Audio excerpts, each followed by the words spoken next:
All right, so take you guys through this warm up again here today. And we'll get started off. It's cold out, there's ice on the ground.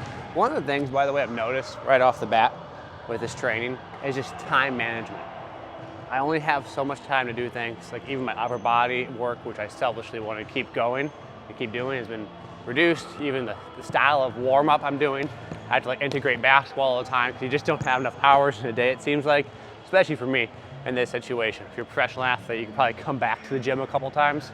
I don't really have that luxury. So we're gonna start off the day with a little bit of a catch series with our hands, just get warmed up. These are literally the first shots of the day, the first movements of the day. And everything you do, at least for me in this case, needs to have a purpose. So this is footwork, by the way, and the hand pickup. So can I get my hand-foot timing down? And I'll back this up here in a second. I found this to be a nice way to warm up. Just go to a little dribble series. And then you start thinking about, oh, I need to work on my defense. I need to work on my ball handling. I need to work on X, Y, and Z. And you start to stack up all the hours and minutes, and you're like, when am I gonna do all this? Does all of it even matter that much? Because I'm probably not going to be some extreme ball handler. And it's just about certain things are good enough. Certain things will get better with practice, like rates of change. So if you think about like, I'm going to work out. In my workout, I might do 10 things. No, let's say 5. My time's not allocated evenly to all 5.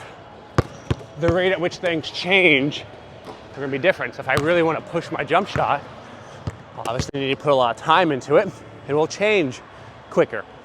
So things you put more time into will have greater rates of change, and things that are just worse in general will have greater rates of change because they require less time per unit of change. And so when I start thinking about these workouts, certain things are going to change slower and certain things will change faster. One of the things I really want to get back as fast as I can is my jump shot. That's like my biggest strength. And so probably 80% of my time will be dedicated to something of that nature. But during that time, I'll probably be doing things like working on my handles, or even by default, doing drills like this will increase my ability to handle a basketball. So, will my ball handling get better? Sure, like, obviously. Is it going to change at the same speed of my jump shot? No.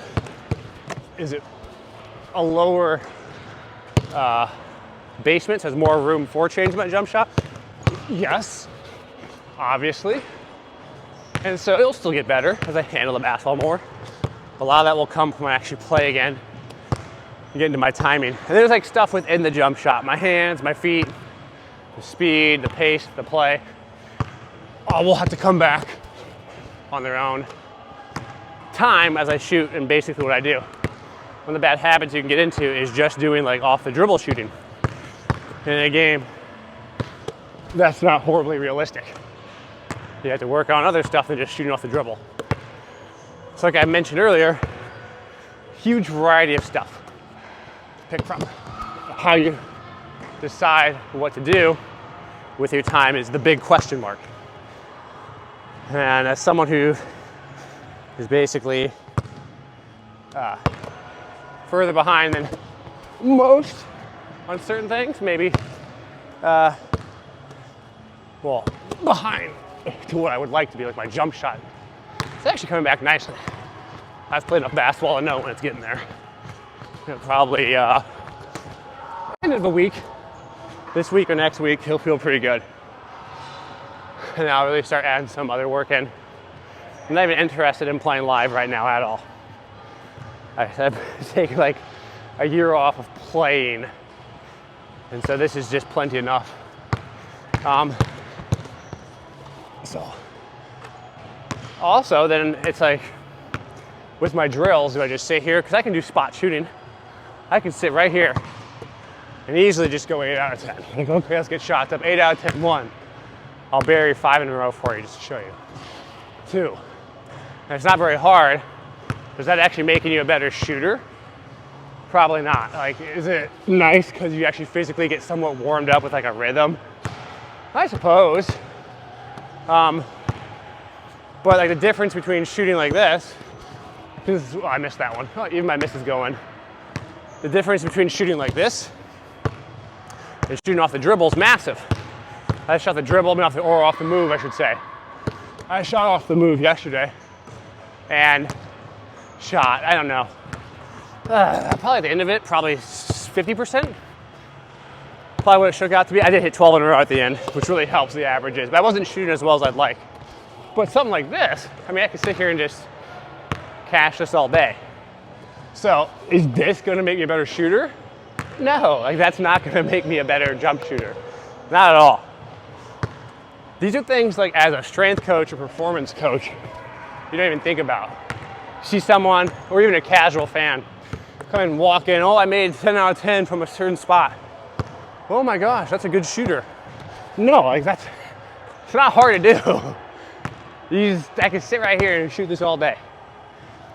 It's nice because it kind of gives me an idea of like my ceiling. Oh, if I can't make that, probably not going to make much off the move. But I at least know that I can sit here. Well, I should say, let me finish that thought. People would see this and think, oh my gosh, he just made 10 in a row on that shot right there. Oh, I spoke too soon, 9 out of 10, whatever. He must be a good shooter. You get him in game play and game pace and space, very different. So I'm gonna do a little bit more off the dribble for this warm up today. Well, just movement just like yesterday. So things are feeling better. Now I'm gonna start doing my hand timing from a little bit distance. These are really deep shots, I think, because this is the elbow. I'd imagine like this is the 3-point line. This is, I don't know. Which is fine though. I actually rather work on deep range shots because I need to get my range back. Some of the best ways to stress your shooting is to work on it with range. So as far as you can shoot, and then as fast as you can shoot. Those are like two of the best ways to work on a jump shot. People think I'm crazy for saying that, but it's so true because you're working on, come on hands, maximal ends of the spectrum of the shot itself, especially for a catch and shoot person. I should probably do some of that here too. Oh, I missed that really bad. Very different than off the dribble. That was horrible. That's a catch. That's one thing I really need to work on, my hands. Without someone passing me, I've been taking way too much time off in terms of how I catch and gather a shot. I can't be sloppy like that, but quick. So we'll do 5 quick ones here, that's 1. And this is just nice to mix up. And you don't just want to do a whole series of just quick shots because then you almost get too much in a rhythm and you're not actually challenging yourself to make a shot, you're just kind of in this rhythm and pace. So, 2. Quicker. Not worry about makes or misses here. Well, I would like to make them, but it's not the number one concern. Faster than that. Not bad, get lower. This is just in place. You can do this with a partner where they swipe at the ball on the pass, but I'm just trying to be quick. Quick, quick, quick, quick, quick. 3. 4, there you go. Whew. Then I'll do this again next time, but off the move a little bit. 4. Oh. Hands. Oh, I gotta stick that one. That's fine. So, not bad. I'll move the camera a bit because I'm gonna change spots so you can see a little more. And we'll do corner. This is a little more of a shooting warm-up. Yesterday, there's a lot more speed to this than what we're doing here. There's some things I learned from yesterday that I wanted to work on. That's specifically my catching. So, we'll do 5 more and then we'll finish this warm-up. Just turn into it fast. There you go, that's a better shot.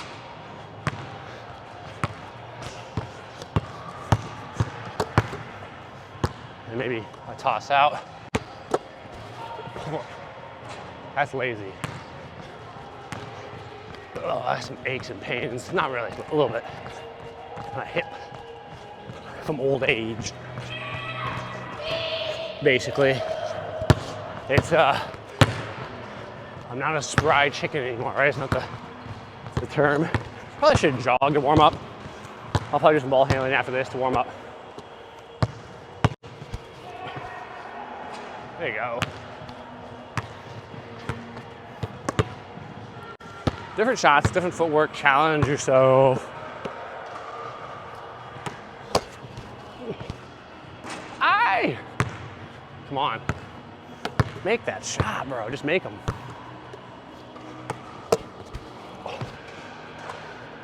There you go. Make shots. That's the key. You're gonna be better at basketball, make shots. Well, that's the shooting warm-up. A little thoughts from yesterday. And, oh, it's a good way to end it. I'll have more of this workout after. That's basically it for the warm-up.